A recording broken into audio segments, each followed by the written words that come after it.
ফজরের নামাজে পড়ে আপনি যদি সূরাতুল কাউসার 3 বার পাঠ করে তাহলে কি হবে এবং কি ফজিলত এবং কি লাভ, সেই বিষয়ে আজকে আমি আপনাদের সামনে গুরুত্বপূর্ণ আলোচনা করব। এই আমলটি করতে গেলে আপনাকে প্রথমে যে কাজটি করতে হবে আপনাকে 3 বার ইস্তেগফার পড়তে হবে।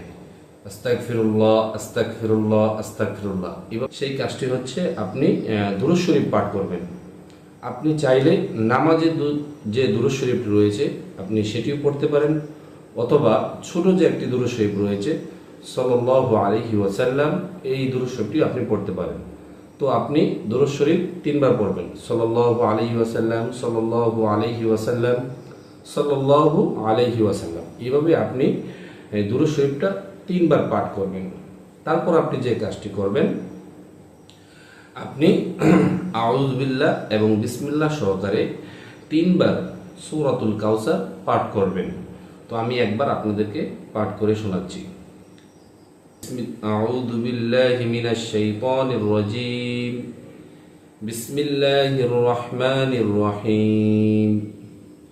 ইন্না আ'তাইনাকাল কাউসার ফাসাল্লি লিরাব্বিকা ওয়ানহার ইন্না শানিআকা হুয়াল আবতার। এইভাবে আপনি সূরাতুল কাউসারটি 3 বার পাঠ করবেন। 3 বার পাঠ করার পরে আপনি যে কাজটি করবেন সেই কাজটি হচ্ছে, আপনি চাইলে দুরূদ শরীফ আরো কয়েকবার আপনি পড়ে নেবেন। তো দুরূদ শরীফ পড়ার পরে আপনি যে কাজটি করবেন, আপনি চাইলে আল্লাহ তাআলার কাছে 2 হাত তুলে মুনাজাত করতে পারেন এবং আল্লাহ তাআলার কাছে আপনি যাই চাইবেন আল্লাহ তাআলা আপনাকে তাই দিবেন। মোট কথা হচ্ছে আপনার দোয়া আল্লাহ তাআলা কবুল করবেন।